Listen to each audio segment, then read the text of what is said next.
Hi friends, welcome to CNR English academy. இன்றைக்கி வீடியோவில் PGTRB இங்கிலீஷோட ஃப்ரெஷர்ஸுக்கானது. ஏன் ஃப்ரெஷர்ஸ் அப்படின்னு சொல்கிறேன்னா, இப்போது இந்த இயர் கம்ப்ளீட் பண்ணவங்க PG with BEd candidates now transformed into aspirants இல்லைங்களா. நாங்கள் புதுசாக இப்போ தான் ஃபஸ்ட்டு டைம் PGTRB எழுத போகிறோம். We are waiting for the notification as per the annual planner. எங்களுக்கு இந்த சிலபஸை எப்படி அப்ரோச் பண்ணணும், அதே மாதிரி இதில் இருக்கக்கூடிய டாபிக்ஸ் எல்லாம் எப்படி படிக்கணும், எங்கே இருக்கும், எந்தெந்த மாதிரி பாயிண்ட்ஸ் எல்லாம் கவர் பண்ணணும், அந்த மாதிரி டிஃப்ரெண்ட் டைப்ஸ் ஆஃப் கொயரிஸு. ஒரு சில பேர் பார்த்திங்கன்னா 8th யூனிட்டுக்கு பர்டிகுலராக சொல்லுங்கன்னு கேட்டிருப்பாங்க, ஒரு சிலர் 9th. இந்த மாதிரி நான் மேக்ஸிமம் கேட்ட கொஸ்டின்ஸை கிளப் பண்ணி அது எல்லாருக்கும் யூஸ் ஆகிறது போல் இருக்கக்கூடிய இன்ஃபர்மேஷன் இந்த வீடியோவில் இருக்க போது. அடுத்து எல்லாருமே எக்ஸ்பெக்ட் பண்ணிட்டு இருக்கக்கூடியது அப்படின்னு சொல்லலாம் இல்லைங்களா, டெட்டு அண்டு PGTRB. இப்போ PGTRB சிலபஸ் நீங்கள் எடுத்துக்கும் போது 1 to 10 யூனிட்ஸு, இது இல்லாமல் சைக்காலஜி இருக்குது அண்டு GK பார்ட்டு. ஆல்டுகெதர் நம்ம ஒரு 150 மார்க்ஸ்க்கு எழுதுவோம். தமிழ் எலிஜிபிலிட்டி டெஸ்ட்டு சொல்லியிருக்காங்க. மற்ற எக்ஸாம்ஸ்க்கெல்லாம் அதை ஃபாலோ பண்ணிக்கிட்டு இருக்காங்க. அதே மாதிரி PGTRBக்கு வர்றதுக்கும் நிறைய சான்சஸ் இருக்குது. சரிங்களா. இப்போது ஓவராலாக 150 மார்க்ஸில் பார்த்திங்கன்னா 110 நம்ம மேஜருக்கு எழுதுவோம். யாராவது எக்ஸ்பர்ட்ஸ் இருந்தீங்கன்னு சொன்னால் ஏன் பேசிக்காக இவ்வளோ இன்ஃபோ சொல்கிறாங்கன்னு நினைக்கலாம். நான் முதலே நோட் பண்ணிட்டேன் ஃப்ரெஷர்ஸுக்கானது இந்த வீடியோ அப்படின்னு சொல்லி. அதனால் நான் பேசிக்கான இன்ஃபர்மேஷன்ஸ்லேருந்து சொல்லிகிட்ருக்கேன். So coming to the part of major 110 marks அப்படின்னு சொல்லும்போது இந்த 10 யூனிட்ஸில் இருக்கக்கூடிய சிலபஸை நம்ம கவர் பண்ணுவோம். இதில் first unit, second unit, 4th unit, 7th unit இதிலெல்லாம் பார்த்திங்கன்னா ஹிடன் டாபிக்ஸ் இருக்கும். பீகாக்கில் ஸ்டார்ட் பண்ணி இந்தியன் ரைட்டிங்கில் பார்த்திங்கன்னா கோல்டன் ட்ரெஷர்லேருந்து கொடுத்துருப்பாங்க. ஸோ ஹிடன் டாபிக்ஸ் இதெல்லாமே நம்ம உள்ளே போய் பார்த்து எடுத்து அதில் இருக்கக்கூடிய பாயிண்ட்ஸ் எல்லாம் கவர் பண்ணுவோம். சரிங்களா. ஆனால் இந்த 8th, 9th அண்டு 10th இந்த 3 யூனிட்டுமே பார்த்திங்கன்னா பொதுவாக டஃபஸ்ட் யூனிட்ஸு அப்படின்னு சொல்லக்கூடிய பார்ட்டு. அண்ட் இன்னமுமே நீங்கள் அதை அப்படி எடுத்துக்கவே வேண்டாம், படித்தா எல்லாம் ஈஸி தான். ஒரு வகையில் இது ஏன் டஃப் அப்படின்னு சொல்லி இன்றைக்கி வரைக்கும் சொல்லப்படுது அப்படின்னு பார்த்தீங்கன்னா, இந்த அப்ரோச்சஸ் டு லிட்ரேச்சர் அப்படின்னு சொல்லும்போது எங்கே போய் எவ்வளோ டாபிக்ஸை அதை கவர் பண்ணணும். எல்லாருமே ரெடியாக தான் இருக்காங்க அவங்களோட எஃபோர்ட்டை போடுறதுக்கு. ஆனால் கன்ஃபார்மாக எவ்வளோ படிக்கணும், எந்த இடத்துல இந்த இன்ஃபோஸ்லாம் இருக்குது அப்படின்றதுல தான் கொஞ்சம் லேகிங்கு. அதுக்கான கிளாரிட்டி தான் நீங்கள் இப்போ பார்ப்பீங்க. அண்டு 9th யூனிட்டை பொறுத்த வரைக்கும் அவங்களே கர்டிசி சொல்லிகிட்டு இருப்பாங்க. புக்ஸ் ஃபார் ரெஃபரன்ஸை சொல்லி ஹென்ரி பிராட்லியோட புக்கு சொல்லியிருப்பாங்க, த மேக்கிங் ஆஃப் இங்கிலீஷு. அதே மாதிரி FT வுட்டோடது, AC பக்கோடது, இந்த மாதிரி ரெஃபரன்ஸ்லாம் நமக்கு இருக்கும். நீங்கள் அதில் போய் பார்க்கும்போது ப்ரீவியஸ் இயர் கொஸ்டின் பேப்பர்ஸில் அதுக்கான கேள்விகள் இருக்கிறதையும் நம்மளால் பார்க்க முடியும். ஃபுல்லாக நம்ம புக்கை எந்தெந்த இன்ஃபர்மேஷன்ஸ் கவர் ஆகுது அப்படின்னு பார்க்குற பட்சத்தில். ஓகே, அப்ரோச்சஸ் டு லிட்ரேச்சர் அப்படின்னு சொல்லும்போது எந்த பாயிண்ட்ஸை நம்ம கவர் பண்ணணும். ஃபஸ்ட்டு நம்மளோட PG புக்கில் பார்த்திங்கன்னா இந்த இன்ஃபர்மேஷன்ஸ் எல்லாம் கவர் ஆகிருக்கும் இல்லையா. இப்போ இங்கே இருக்கக்கூடிய இந்த 8 டாபிக் மட்டும்தான் இந்த 8th யூனிட்டில். அதே மாதிரி இது ஒரு வாஸ்ட் கிளாசிஃபிகேஷன், ஒரே ஒரு வார்த்தையில் அடக்க முடியாது. அப்போது மாடர்ன் ட்ராமா ஃபஸ்ட்டு டாபிக் இருக்குது. இதில் போய் நாங்கள் எப்படி படிக்கணும், எந்த இடத்துல ஸ்டார்ட் பண்ணணும் அப்படின்னு பார்த்தீங்கன்னா, ஃபஸ்ட்டு மாடர்ன் ட்ராமா அப்படின்னு சொல்லும்போது அதோட ஃபியூச்சர்ஸு, கேரக்டரிஸ்டிக்ஸு அண்டு நமக்கு ஞாபகம் வரக்கூடிய விஷயம் என்ன. இப்போ நம்ம போய் மாடர்ன் ட்ராமான்னு உள்ளே போய் எடுத்து பார்க்காமையே ஜென்ரலாக ஒரு ஐடியா இருக்கும் இல்லையா. எப்படின்னா 19th செஞ்சுரி அண்டு 20th செஞ்சுரியோட பிளேஸு இல்லையா, ஜென்ரல் இன்ஃபோ. இது உள்ளே போய் படிக்கும்போது நிறைய விஷயங்களை நம்ம பார்ப்போம். ஆனால் ஜென்ரலாக அதே மாதிரி இது எதை டீல் பண்ணுது அப்படின்னா ரியல் சுச்சுவேஷன்ஸு, ரியல் கேரக்டர்ஸு, அதே மாதிரி incidents and everyday use of அப்படின்னு சொல்லலாம். இதெல்லாம் அதோட ஃபியூச்சர்ஸு. ஒரு மாடர்ன் ட்ராமா அப்படின்னா அது எந்த காலகட்டத்தில் வந்தது, அதில் என்னென்னலாம் இன்ஃபோ இருக்கோ இதெல்லாம் நம்ம தெரிஞ்சுப்போம். அதே மாதிரி இதில் ஒரு டைப் பார்த்திங்கன்னா ஆன்டி ஹீரோ ட்ராமா அப்படின்னு சொல்லுவாங்க. எனக்கு ஞாபகம் வரக்கூடிய இன்ஃபர்மேஷன்ஸ் உங்களுக்கு நான் அப்படியே சொல்கிறேன். அண்ட் அது நீங்கள் படிக்கும்போது இந்த இன்ஃபோலாம் உங்கள்கிட்ட இருக்கக்கூடிய மெட்டீரியலோ இல்லை புக்கோ அதில் கவர் ஆகுதா அப்படின்னு பாருங்கள். மேக்ஸிமம் ஒராஷியஸ் ரைட்டர்ஸு அவங்க எழுதக்கூடிய புக்ஸ்லலாம் பார்த்திங்கன்னா மாடர்ன் ட்ராமா அப்படின்னு சொன்னால் இந்த மாதிரி இன்ஃபோஸ் எல்லாமே கவர் ஆகிருக்கும். அண்ட் அஃப்கோர்ஸ் மாடர்ன் ட்ராமா அப்படின்னு சொல்லும்போது ஹென்ரிக் கிப்சன் இல்லைங்களா, who is called as father of modern drama. அவரை பற்றி நிறைய படிக்கணும். அவர் யார், ஒரு நார்வேயின் ட்ராமாட்டிஸ்ட்டு. அதே மாதிரி அவர் தான் வந்து ரியலிசம் வந்து மாடர்ன் ட்ராமாவுக்கு கொண்டு வந்திருப்பார் இல்லையா இதெல்லாம். அண்ட் மாடர்ன் ட்ராமாவோட ஃபாதர் யாருன்னு பார்க்கும்போது ஹென்ரிக் கிப்சனு. அதில் வந்து அவரோட குட் எக்ஸாம்பிளான ஒரு ப்ராப்ளம் ப்ளே எதுன்னு பார்த்தீங்கன்னா டால்ஸ் ஹவுஸ் இல்லையா. டால் ஹவுஸ்ன்னு சொல்லுவாங்க, எ டால்ஸ் ஹவுஸ் அப்படின்னு இருக்கும். எதுக்கு நான் இதை ரிலேட் பண்ணுறேன் அப்படின்னு பார்த்தீங்கன்னா 2013 கூட ஒரு கொஸ்டின் கேட்டிருந்தாங்க, 13 தான் நினைக்கிறேன். Nora is a character in Henrik Ibsen's dash அப்படின்னு சொல்லி எ டால்ஸ் ஹவுஸ் அப்படின்னு ஆப்ஷனில் இருக்கும்.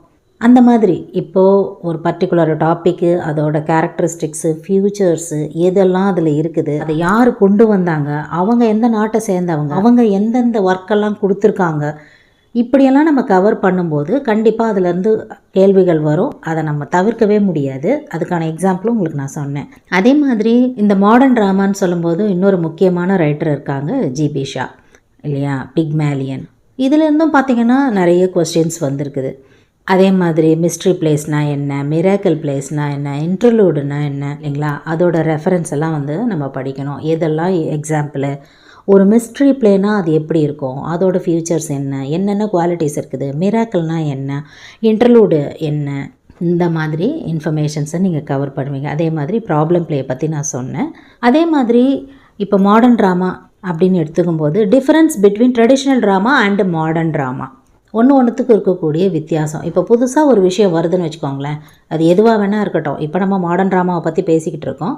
அண்ட் ஆல்ரெடி எக்ஸிஸ்டிங்காக இருக்கக்கூடிய விஷயத்துக்கு என்ன டிஃப்ரென்ஸு, ஏன் இதுக்கு இவ்வளோ முக்கியத்துவம் வந்தது. எப்போவுமே ஒரு விஷயம் பார்த்திங்கன்னா நமக்கு நல்லா புரியுது, அடிப்படையிலேயே நமக்கு ஒரு அண்டர்ஸ்டாண்டிங் இருக்குது அப்படின்னு நம்ம நல்ல கான்ஃபிடென்ஸ் வரும்போது நம்மளால் அதில் கேட்கக்கூடிய எந்த கேள்விக்கும் நம்மளால் வந்து ஆன்சர் பண்ண முடியும். இது not only for unit 8, it is also applicable for unit 9 and unit 10 எல்லாத்துக்குமே நம்ம கிளாரிட்டியோட கான்ஃபிடெண்ட்டாக நமக்கு புரிஞ்சிடுச்சுன்னு வச்சுக்கோங்க ஒரு விஷயம், அது கண்டிப்பாக நம்ம கரெக்டான வழியில் அதை நம்ம வந்து எக்ஸிக்யூட் பண்ணுவோம். அதுக்காக தான் சொல்கிறேன். ஓகே, ட்ரெடிஷ்னல் ட்ராமா பற்றி பேசிகிட்டு இருந்தோம் இல்லையா. அப்போது ட்ரெடிஷ்னல் ட்ராமா அப்படின்னா அது எதை டீல் பண்ணோம், ஆப்வியஸ்லி ஒரு சூப்பர் நேச்சுரல் எலமெண்ட்ஸ் இருக்கணும், ஒரு ஃபேட் இருக்கும், அதே மாதிரி ஹெராயிக் டீட்ஸு, இதெல்லாம் ட்ரெடிஷ்னல் ட்ராமா இல்லையா. அப்போது இது எப்படி டிஃபர் ஆகுது, மாடர்ன் ட்ராமா வந்து பார்த்திங்கன்னா ரியலிசம் அண்ட் அப்சர்டிசம் இல்லைங்களா. அப்போது ரியலிசம்னா அதுக்கு என்ன ஃபியூச்சர்ஸு, அப்சர்டிசம்னா என்ன, அது நமக்கு வந்து புரியணும். அதே மாதிரி அடுத்த பேரலல் அமெரிக்கன் மாடர்ன் ட்ராமாட்டிஸ்ட் அவங்கெல்லாம் யார், எட்வர்ட் அல்பி, அதே மாதிரி ஆர்தர் மில்லர், உடனே நமக்கு ஞாபகம் வரணும். இவங்க எல்லாருமே நம்ம சிலபஸில் இருக்காங்க இல்லைங்களா. 6th யூனிட்டில் அமெரிக்கன் லிட்ரேச்சரில் எட்வர்ட் அல்பின்னு சொல்லும்போது who is afraid of Virginia Woolf, அதே மாதிரி ஆர்தர் மில்லர் அப்படின்னு சொல்லும்போது the death of a salesman. கண்டிப்பாக ஞாபகம் வச்சுக்கோங்க. இதிலெல்லாம் கொஸ்டின்ஸ் இல்லாமல் கொஸ்டின் பேப்பரே கிடையாது பிஜிடிஆர்பியில். இருந்ததுன்னு சொன்னால் நீங்கள் செக் பண்ணி பாருங்கள். ஸோ இந்த மாதிரி இன்ஃபர்மேஷன்ஸை தான் நூக் அண்ட் கார்னராக இப்போ நான் சொன்னேன் பார்த்தீங்களா, அதுலேருந்து நீங்கள் வந்து கவர் பண்ணுவீங்க மாடர்ன் ட்ராமாவை பொறுத்த வரைக்கும். எக்ஸாம்பிளுக்கு நான் 2-3 ரைட்டர்ஸை வந்து உங்களுக்கு சொன்னேன். அதே மாதிரி ஒவ்வொருத்தரும் அதில் வர்றவங்க எல்லாரும் அவங்களோட ஒர்க்கு, இம்பார்ட்டண்ட்டு கேரக்டர்ஸு, அதே மாதிரி ப்ராப்ளம் ப்ளே வந்து எப்படி டெவலப் பண்ணாங்க, எதுலேருந்து வந்தது, பொயட்டிக் பிளேஸ் எழுதக்கூடிய இம்பார்ட்டண்ட்டான ரைட்டர் யார். பொயட்டிக் பிளேஸ் அப்படின்னு சொல்லும்போது நமக்கு டிஎஸ் எலியட்டை மறக்க முடியாது. அதே மாதிரி comedy of manners modern dramatist வந்து ரிலேட் பண்ணி இருக்கோம் பார்த்தீங்களா. அதே மாதிரி மாடர்ன் ட்ராமாவோட ஃப்யூச்சர்ஸில் இல்லாதது எது இல்லையா. இப்போ அப்படி தானே கேட்குறாங்க. அப்போது அதோடய ஃப்யூச்சர்ஸும் கேரக்டரிஸ்டிக்ஸும் நம்ம நல்லா வந்து அதில் ஆழ்ந்து படிச்சிருந்தோன்னு சொன்னால் தான் இது அதில் இல்லை அப்படின்னு சொல்ல முடியும் according to the options. So இந்த மாதிரி தான் வந்து உங்களோட மாடர்ன் ட்ராமாவோட பாயிண்ட்ஸு, உங்களோட பார்வை அதை பற்றி நீங்கள் படிக்கணும் அப்படின்னு சொன்னால் இந்த மாதிரி இருக்கணும். அண்டு செகண்டு பார்த்திங்கன்னா மாடர்ன் ஃபிக்ஷன். மாடர்ன் ஃபிக்ஷன் அப்படின்னு சொல்லும்போது ஃபஸ்ட்டு பேசிக்காக நாவல் அப்படின்ற வேர்டை மறக்க முடியாது. நாவல் அண்ட் ஃபிக்ஷன் இது சேமா, ஒரே மாதிரியான விஷயமா அப்படின்னா டிஃப்ரென்ஸ் இருக்குது. இந்த novel is a genre of fiction இல்லைங்களா. அதுலேயே வந்து டவுட்ஸ் இருக்கும். சில சமயம் ஃபிக்ஷன்னு கொடுத்துருப்பாங்க, அதே ஃபிக்ஷனை இன்னொரு இடத்துல பார்த்திங்கன்னா அது நாவலாக போர்ட்ரே ஆகிருக்கும். So what is the difference அப்படின்னு பார்க்கும்போது the novel is a genre of fiction அப்படின்னு கன்ஃபார்ம் பண்ணிக்கிறோம். ஆரம்பத்தில் ஒரு விஷயம் நமக்கு டவுட் இருந்ததுன்னு சொன்னால் அது நடுவில் வந்துக்கிட்டே இருக்கும் அந்த டவுட்டு. அப்போது ஒரு நல்ல கிளாரிட்டி கிடைக்காது அடுத்த விஷயத்துக்கு நம்ம போகிறதுக்கு. அதனால தான் சின்ன விஷயமா இருந்தால் கூட அந்த டவுட்ஸை கிளாரிஃபை பண்ணிக்கிட்டு நீங்கள் அடுத்த பாயிண்ட்டுக்கு போகும்போது you have very good understanding இல்லைங்களா. அதை பற்றிய புரிதல் உங்களுக்கு நல்லா இருக்காக சொல்கிறேன். ஸோ மாடர்ன் ஃபிக்ஷன் அப்படின்னு சொல்லும்போது 19th செஞ்சுரியிலேருந்து ப்ரெசண்ட் ஃபார்ம் வரைக்கும் இருக்கக்கூடியது. இந்த ப்ரெசண்ட் டேஸ் அப்படின்னு சொல்லும்போது அதோட ஃப்யூச்சரில் முக்கியமானது எதுவாக இருக்கும்? Experimentation with new techniques and themes. அதுதான் வந்து இந்த மாடர்ன் ஃபிக்ஷனோட மெயின் அடிக்வேட் தீமாக இருக்குது. அதே மாதிரி ஒரு மாடர்ன் ஃபிக்ஷன், இந்த புக்கு வந்து ஒரு மாடர்ன் ஃபிக்ஷனாக இருக்குது. I am not coming to the part of syllabus. ஜென்ரலாக ஒரு மாடர்ன் ஃபிக்ஷன் அப்படின்னா அது நமக்கு மனசுக்குள்ளே ஒரு சில கேள்விகளை எழுப்பணும். என்னவா இருக்கும்? why do we tell stories, why should we read, or why should we read fiction? So குறிப்பிட்ட இந்த கேள்விகளுக்கு எல்லாத்துக்குமே ஒரே பதில் தான் இருக்க முடியும். ஒரு ஃபன்னு. ஒரு கதை வந்து ஒருத்தர்கிட்ட சொல்கிறோம் அப்படின்னு சொன்னால் மெயின் வந்து பார்த்திங்கன்னா ஒரு ஃபன்னை வந்து க்ரியேட் பண்ணணும். அதுக்கப்புறமா தான் வந்து நமக்கு மாரல் அது எல்லாமே பேசிக் ஐடியா பார்த்திங்கன்னா ஒரு ஃபன்னை க்ரியேட் பண்ணுது. ஏதோ ஒரு அட்டென்ஷனை வந்து க்ரியேட் பண்ணுது. நம்ம சொல்கிறோம் அவங்க கவனிக்கிறாங்க அப்படின்றது போல். அதே மாதிரி நான் ஏன் படிக்கணும் அப்படின்னா அது ஒரு ஃபன்னை க்ரியேட் பண்ணும். இந்த மாதிரி நிறைய விஷயங்கள் வந்து ஒரு ஃபிக்ஷன் வந்து க்ரியேட் பண்ணணும். அதனால தான் நான் முதலே சொன்னேன், experimentation with new techniques and themes. ஏதோ ஒரு புது விஷயம் அதில் இருக்கணும் இல்லைங்களா? அதை தான் தட் நமக்கு வந்து அதில் அவ்வளோ ஈர்ப்பு வர்றதுக்கான காரணமே இருக்காது. எல்லாத்த மாதிரி தானே இதுவும் இருக்க போகுது அப்படின்னு நம்ம போயிடுவோம் இல்லையா? நம்மளை ஈர்க்கணும். அதுக்காக வரக்கூடிய ஃபீச்சர்ஸ் தான் வந்து இந்த மாடர்ன் ஃபிக்ஷனில் இருக்குது. அப்போது அதோட டைப்ஸ்ன்னு பார்க்கும்போது சயின்ஸ் இருக்குது, மிஸ்ட்ரி இருக்குது, ரியலிஸ்டிக் இருக்குது, அந்த மாதிரி போயிட்டே இருக்குது. அப்போ இம்பார்ட்டண்ட் நாவலிஸ்ட்டு இவங்கெல்லாம் டைப்ஸ் பார்க்கும்போது இம்பார்ட்டண்ட் நாவலிஸ்ட் யார் வருவாங்க அப்படின்னு பார்த்தீங்கன்னா ஹென்ரி ஜேம்ஸ், ஜோசப் கன்ராடு. அடுத்து யாரை சொல்ல போகிறாங்க எல்லாருக்கும் நல்லாவே தெரியும். Why not Virginia Woolf. Virginia வுல்ஃப்னு சொல்லும்போது இவங்க எல்லோரும் என்ன பண்ணாங்க? ஹிடன் ரியாலிட்டிக்ஸை வந்து ஒரு சைக்கலாஜிக்கல் டெப்த்தோடு கொடுத்தாங்க. உடனே நமக்கு ஞாபகம் வரக்கூடியது ஸ்ட்ரீம் ஆஃப் கான்ஷியஸ்னஸ் இல்லையா? எண்ண ஓட்டம். அப்படியே வந்து இந்த டால் ஹவுஸில் வந்து பார்த்திங்கன்னா காலையில் அவங்க எழுந்திரிப்பாங்க. அவங்க பொண்ணுக்கு வந்து ஒரு பர்த்டே பார்ட்டி செலிப்ரேட் பண்ணுவாங்க. ஒரு பூக்கடைக்கு போவாங்க. அந்த பூக்கடையிலேருந்து பார்த்த உடனே அந்த பூக்களெல்லாம் பார்க்கும்போது அவங்களுக்கு ஒரு தாட் ஒன்று தோணும் இல்லையா? The story goes on. அதுதான் அந்த எண்ண ஓட்டம் அப்படின்னு சொல்லக்கூடியது, அந்த ஸ்ட்ரீம் ஆஃப் கான்ஷியஸ்னஸ் அப்படின்னு சொல்லக்கூடியது ஏதோ ஒரு டிஃப்ரெண்ட்டாக ஒரு விஷயம். அண்ட் அதோட முக்கியமான தீமாக வந்து நம்ம டிஸ்இல்யூஷன்மெண்ட் அப்படின்னு பார்க்குறோம். அதாவது ஏமாற்றம். எதுக்கு நான் இந்த பர்டிகுலர் வேர்டை சொல்லிவிட்டு ஏமாற்றம் அப்படின்னு சொல்கிறேன்னா, ஒரு வார்த்தைக்குமே நம்ம வந்து புரிதல் ரொம்ப முக்கியமானதாக இருக்குது. ஏன்னா கேள்வி கேட்கும்போது நமக்கு அந்த கேள்வி எங்கேருந்து வந்திருக்குதுன்னு தெரியுது. அர்த்தங்கள் அந்த ஆப்ஷனில் சரியாக புரியாததுனாலேயே தவறாக வந்து ஆன்சர் பண்ணிடுறதுக்கான சூழ்நிலை இருக்குது. அதனால தான் இந்த வார்த்தை சொல்கிறேன். இப்போ டிஸ்இல்யூஷன்மெண்ட் அப்படின்னு சொன்னால் ஒரு ஏமாற்றம். அது வந்து சாதாரண ஏமாற்றம் கிடையாது. நீங்கள் ஒருத்தரை ரொம்ப மதிக்கிறீங்க, இல்லை நீங்கள் ரொம்ப ஒருத்தர் மேலே மரியாதை விருப்பம் வச்சுருக்கீங்க. ஆனால் அவங்கள பற்றி நீங்கள் ஆராயும் போது ஒரு தவறான உண்மை வந்து உங்களுக்கு தெரிய வருது. அப்போ அது எப்படிப்பட்ட ஏமாற்றமாக இருக்கும்? அதுதான் நத்திங் பட் டிஸ்இல்யூஷன்மெண்ட் அப்படின்னு சொல்கிறாங்க. பார்த்திங்களா? ஏமாற்றம் அண்டு இதுக்கு பார்த்திங்கன்னா நிறைய டிஃப்ரென்ஸ் இருக்குது. அப்போது எதுக்காக இந்த எக்ஸாம்பிள் சொல்கிறேன் அப்படின்னு பார்த்தீங்கன்னா, ஒரு வார்த்தைக்கும் என்னென்ன மீனிங் இருக்குது, எதோட கன்வே ஆகிருக்குது அப்படின்னு நம்ம நிறைய வந்து தெரிஞ்சுக்கணும். அப்போ தான் வந்து நமக்கு வந்து லெவல் ஆஃப் கான்ஃபிடென்ஸ் ரைஸ் ஆகும். எதை படித்தாலுமே இப்படி தான் இருக்க போகுது, இந்த கேள்வி இதிலேருந்து இப்படி தான் கேட்பாங்க அப்படின்ற ஒரு முடிவுக்கு நம்மளே வந்துடுவோம். அதான் அந்த கான்ஃபிடென்ஸ். இவ்வளோ விஷயங்கள் நமக்கு தெரியுது, கஷ்டப்பட்டு இதெல்லாம் தேடி நம்ம வந்து படித்து அதை புரிஞ்சிக்கிற பட்சத்தில், அதுக்கான எஃபர்ட்டை போடுற பட்சத்தில் நமக்கு கண்டிப்பாக வந்து அந்த கொஸ்டின்ஸு அண்ட் ஆப்ஷன்ஸு புரியும். சரிங்களா? இந்த மாதிரி தான் வந்து மாடர்ன் ஃபிக்ஷனை ரிலேட் பண்ணும்போது உங்களோட தேடல் அமையணும். இந்த மாதிரி பாயிண்ட்ஸு, இந்த மாதிரி ஆத்தர்ஸு நான் சொன்னேன் இல்லைங்களா, அவங்களோட ஒர்க்கு. ஃபார் எக்ஸாம்பிள் நோரா கேட்டிருந்தாங்கன்னு சொன்னேன் இல்லைங்களா, ஹென்ரி கிப்சனோட. அதே மாதிரி தான் ஸ்ட்ரீம் ஆஃப் கான்ஷியஸை பற்றி நிறைய கேள்விகள் வந்து வந்திருக்குது.